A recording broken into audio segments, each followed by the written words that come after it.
Trabalho e Justiça, uma produção do Tribunal Superior do Trabalho. Olá, eu sou Luana Carvalho e você acompanha comigo as principais notícias da Justiça do Trabalho.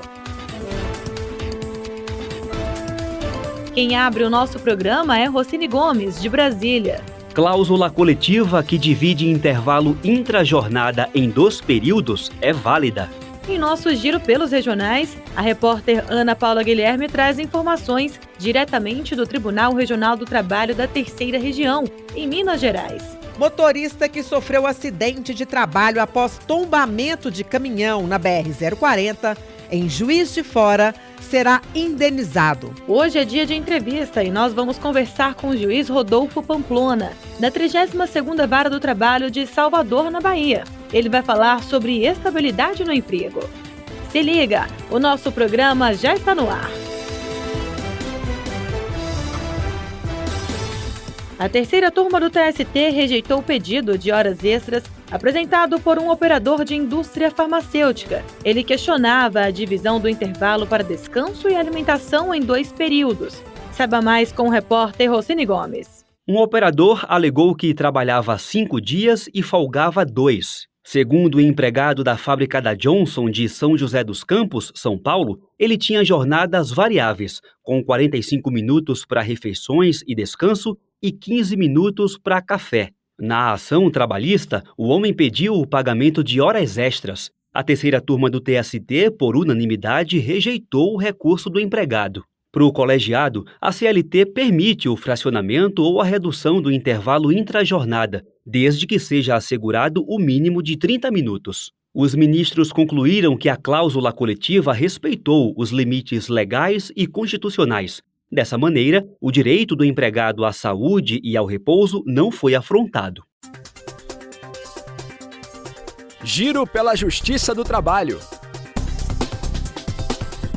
A Justiça do Trabalho determinou o pagamento de indenização por danos morais no valor de R$30 mil a um motorista que sofreu acidente de trabalho. O caminhão que ele dirigia tombou na BR-040 em Juiz de Fora. A decisão é da 5ª turma do Tribunal Regional do Trabalho da Terceira Região, em Minas Gerais.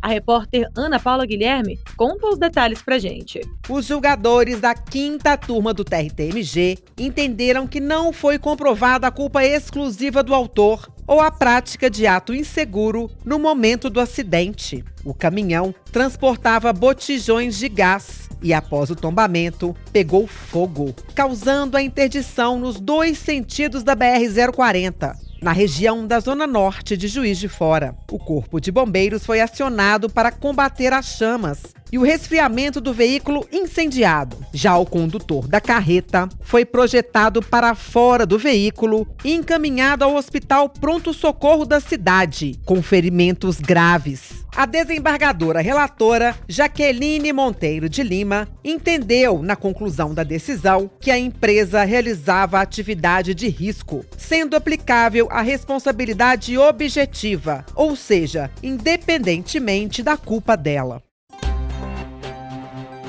Entrevista. A estabilidade no emprego impede a demissão por justa causa e é assegurada por lei em determinadas situações. Para você ficar por dentro desse assunto, acompanhe agora a entrevista que a repórter Renata Gorga fez com o juiz Rodolfo Pamplona, da 32ª Vara do Trabalho de Salvador, na Bahia. Olá, doutor Rodolfo Pamplona, seja bem-vindo ao nosso programa. Olá, Renata, é um prazer estar aqui à disposição do Tribunal Superior do Trabalho, nesse trabalho maravilhoso que vocês fazem de conscientização e de divulgação dos direitos trabalhistas. Nós agradecemos a sua participação e eu já começo pedindo que o senhor cite, por gentileza, algumas situações em que o trabalhador tem direito à estabilidade no emprego.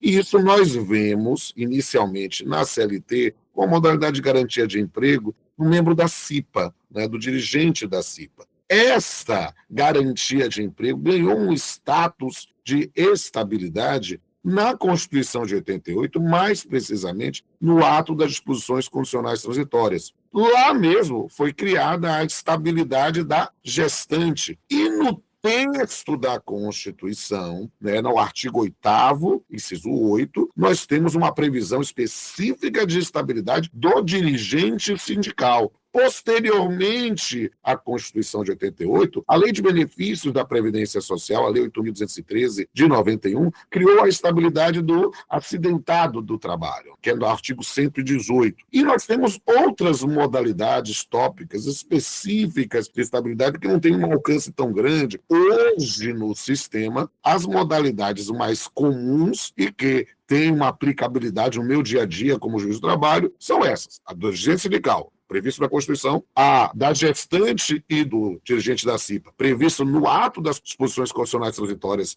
da Constituição de 88, e do acidentado do trabalho, que é da Lei 8.213. Tem outras? Tem. Algumas específicas, muito limitadas a hipóteses, e outras, às vezes, mais amplas quanto à ocorrência, mas não necessariamente na abrangência. Por quê? Porque, por exemplo, uma norma coletiva, um acordo coletivo, uma convenção coletiva, pode criar uma modalidade de estabilidade ou de garantia de emprego que vai ser aplicável. E eu dou um exemplo que eu vejo na condição de juiz em várias categorias. Algumas categorias têm, por exemplo, uma estabilidade do aposentando, que é o trabalhador que está perto de adquirir o direito à estabilidade. Esse é um direito genérico? Não. É um direito para determinadas categorias, porque foi objeto de negociação.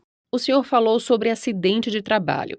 A estabilidade para quem sofre um acidente de trabalho também se aplica a quem está no contrato de duração determinada? Ou seja, no período de experiência e nos contratos popularmente chamados de temporários? O TST entendeu que, para essas modalidades que têm um termo já pré-fixado, se ocorre um acidente de trabalho, que é algo inesperado, pode se aplicar sim a eles. E nós temos visto, inclusive, uma tendência de se tornar uma jurisprudência vinculante. Agora, sobre a estabilidade da gestante, que tem uma relação de emprego, doutor. Qual é o entendimento dos tribunais sobre quando começa e quando termina essa estabilidade?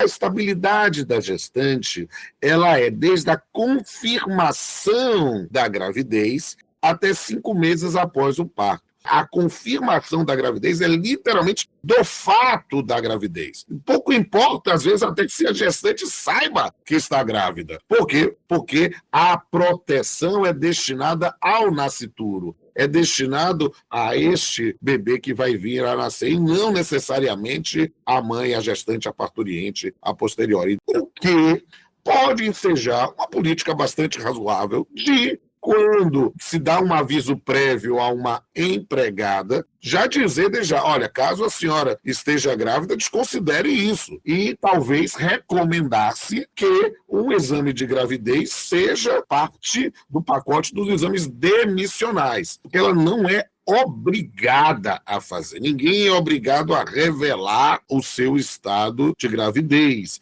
Mas essa é uma circunstância que a noção de boa-fé pode ser levada em consideração. Agora, doutor, um funcionário que tem direito à estabilidade pode ser demitido em alguma situação? Alguém que é portador de uma estabilidade, ele não pode ser despedido sem justa causa. E, no caso especificamente do dirigente sindical e do antiga estabilidade decenal, essa justa causa tem de ser apurada previamente na Justiça do Trabalho por um procedimento especial chamado Inquérito Judicial para Apuração de Falta Grave, que está previsto a partir do artigo 853 da CLT. E a respeito dos acordos de demissão, chamados distratos, que ocorrem quando o empregado e o empregador concordam com o fim do contrato. Nesses casos, a demissão pode ocorrer mesmo que o trabalhador tenha estabilidade? Se o empregado portador de estabilidade, nós temos que entender que não é normal achar que ele está abrindo mão disso. Então, imaginar essa manifestação de vontade soa um tanto quanto estranho. Exemplo em que já há jurisprudência consolidada do Tribunal Superior do Trabalho é justamente da gestante. Uma gestante vai pedir demissão, há algo de errado, porque a estabilidade não é dela, só é para proteção do nascituro. Qual é o sentido? Vai ser de comum acordo. Não, para admitir essa manifestação de vontade, né, de forma idônea, tem se exigido, tal qual no antigo decenal, uma homologação, uma chancela do sindicato, para verificar justamente se não há algum vício de consentimento nessas circunstâncias. Doutor, para a gente finalizar, eu queria que o senhor esclarecesse, por favor, de que maneira um empregado pode comprovar que tem direito à estabilidade, caso seja questionado na justiça. Por exemplo, como funcionaria no caso de uma gestante? A prova da estabilidade se faz por todos os meios admitidos em direito, porque vai depender efetivamente de cada modalidade estabilitária, não é? Se é uma estabilidade da gestante, a própria situação da gravidez, a próprio atestado, a própria prova da gravidez, que vai ter a data específica aproximada, e a gente vai confrontar com o vínculo para saber, ela ainda trabalha, porque ela pode engravidar depois da extinção do vínculo. Se ela engravida depois, aí ela não teria naturalmente a estabilidade. Mas se ela engravida do ponto de vista do fato anteriormente ao termo reconhecido do contrato de trabalho, nós vamos ter que mandar reverter tudo, porque essa era uma despedida que não poderia ser feita. Quem conversou conosco foi o juiz Rodolfo Pamplona, titular da 32ª Vara do Trabalho de Salvador. Doutor Rodolfo, muito obrigada pela sua participação, foi uma conversa muito esclarecedora. Tenho um grande prazer em servir a nossa justiça. Estou na Justiça do Trabalho desde 1992, né? Então, nesse ponto, é preciso registrar minha honra, prazer e privilégio de poder servir a comunidade. Um abraço. E eu fico por aqui. Muito obrigada pela audiência. O Trabalho e Justiça teve a apresentação de Luana Carvalho, edição de Renata Soares e Bruno Lima, produção de Ana Luísa Badu e Milene Teixeira, colaboração das estagiárias Ana Neves e Sofia Elizabeth Vieira, supervisão de Patrícia Rezende e trabalhos técnicos de Eduardo Miranda e Rafael Feitosa.